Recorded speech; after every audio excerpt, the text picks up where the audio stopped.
trouble with the Pikes, and connections to Star Wars Rebels? That's right. All that and more on this episode of Star Wars Reactions. There's been an awakening. Have you felt it?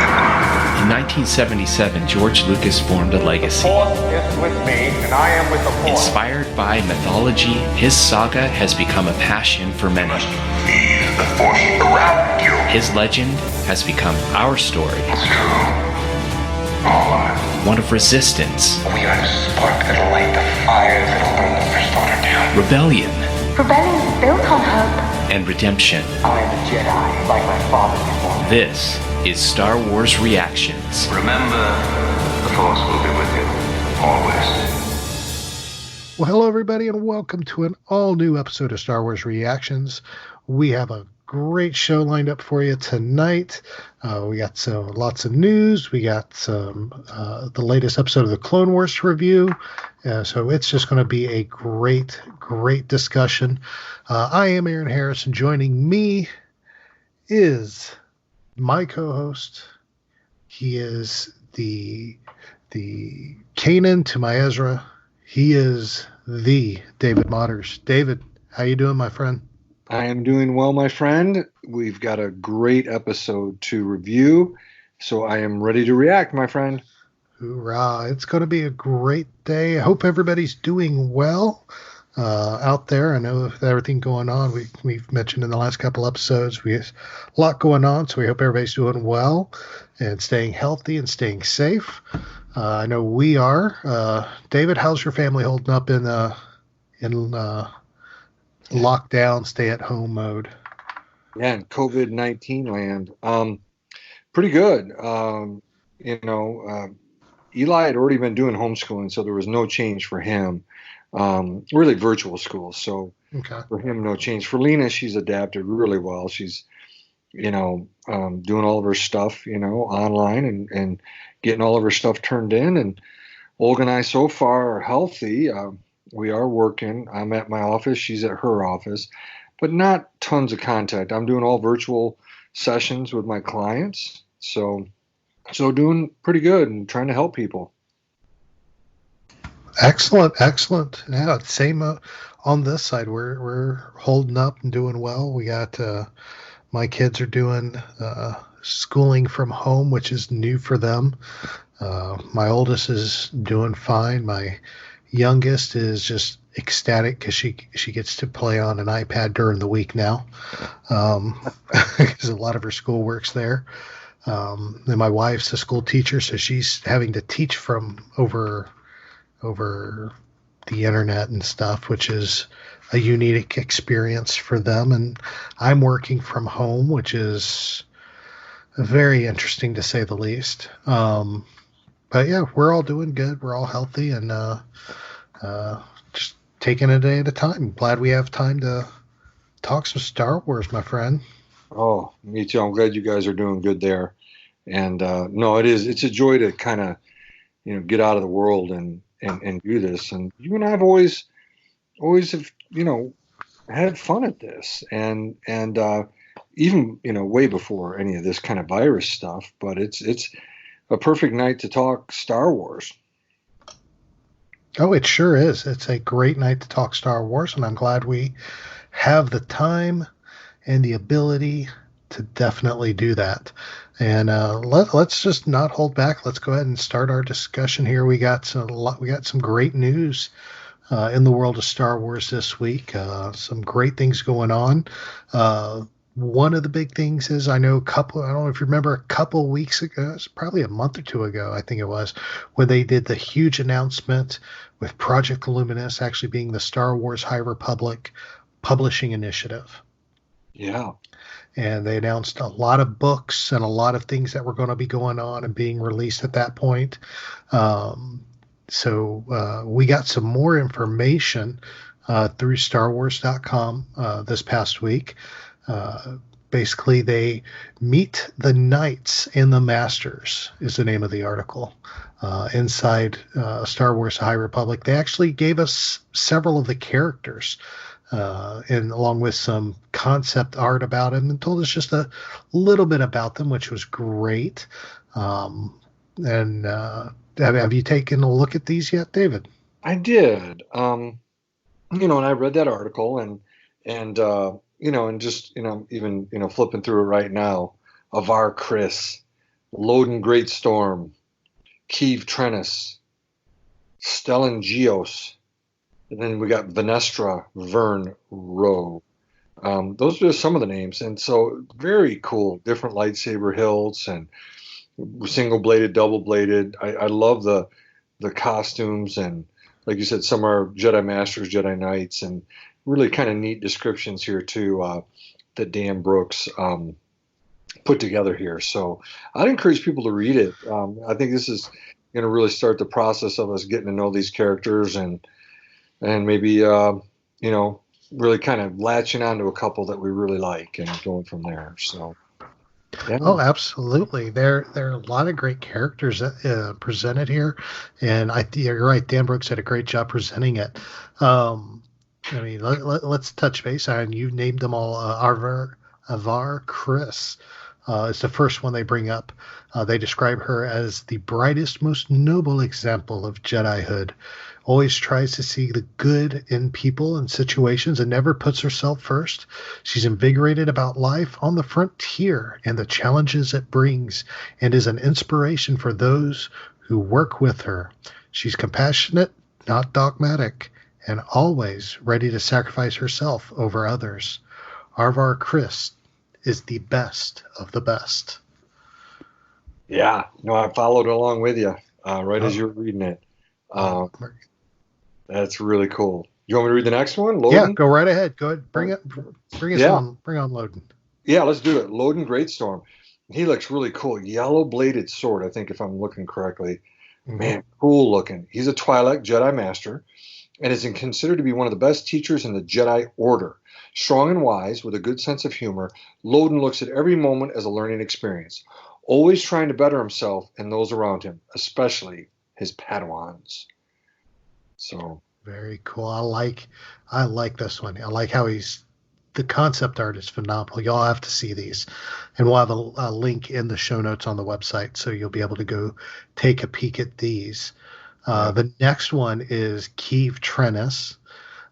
Kiev is a young firebrand Jedi, believed to have a great future ahead of her, if she would only believe it herself.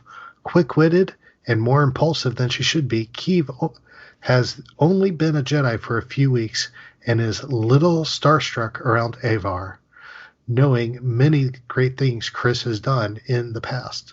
She's determined to prove herself to Avar and to other legendary Jedi stationed on Starlight Beacon. But first, she must learn to trust in herself as much as she trusts in the Force. Yeah, and she's got the double-bladed green lightsaber in the picture. That is gorgeous. Next one is Stellan Geos. Now, he's got a blue lightsaber. The hilt looks very much like a Knights of the Round Table kind of sword, Excalibur sword, if people take a look at that. Stellan is an optimistic and well-respected Jedi Master. Stellan came up through the Order with Avar Chris, and although they are often on different assignments for the Jedi or the Republic, when the two work together, they are a powerhouse team of two noble heroes in action.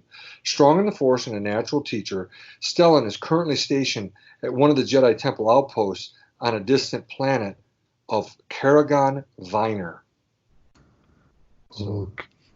Yeah, this one I think is going to be my favorite. I love that. It's going to be because of that saber. Oh.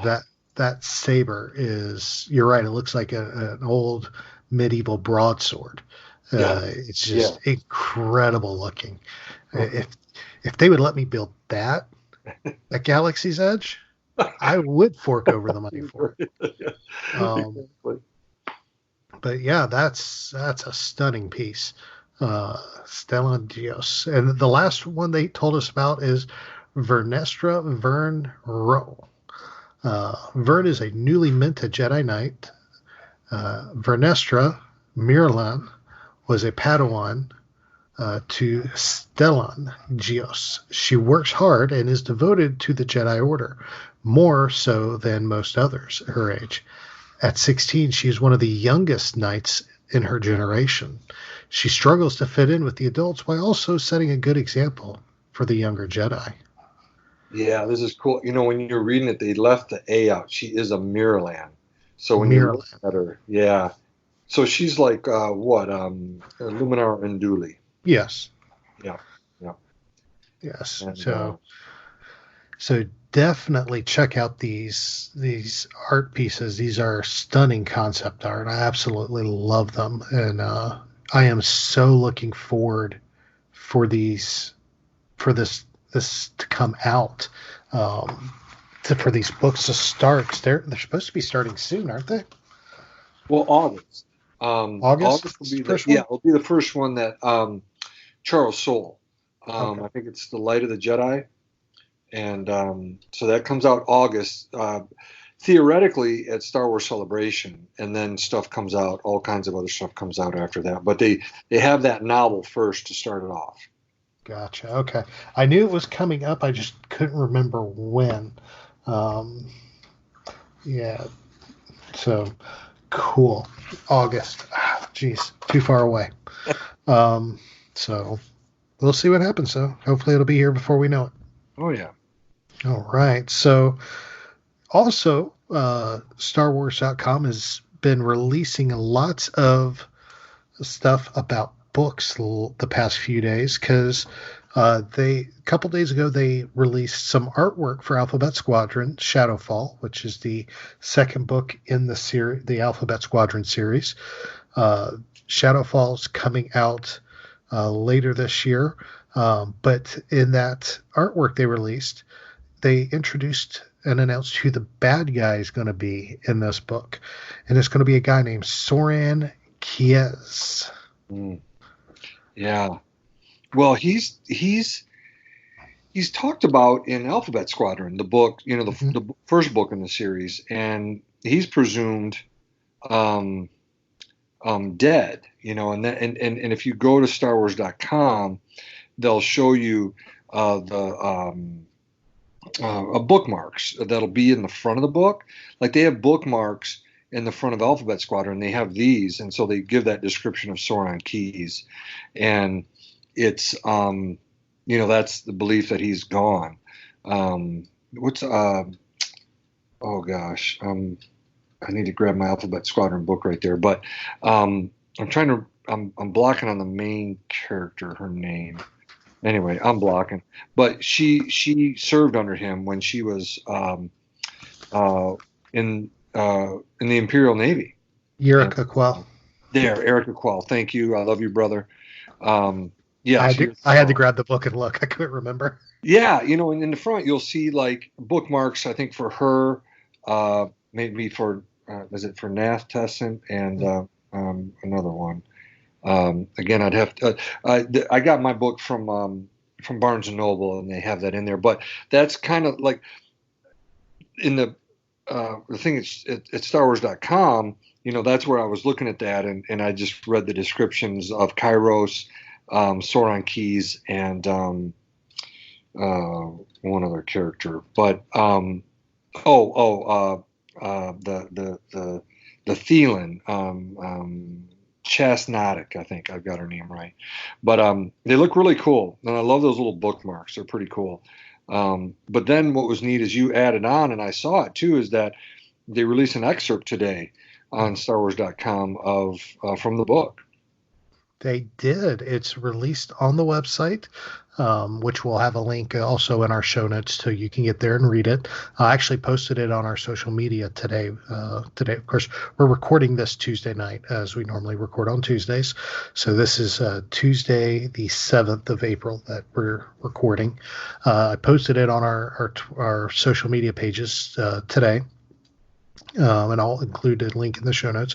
But it's a great little excerpt. Talk about some sabacc playing and stuff, and it really good. Check it out. This is a series that I heard it was coming out, heard what it was going to be about, and personally, when I first heard of it, the series was coming, I was thinking, okay, this is just a a rebirth of the old X-Wing series.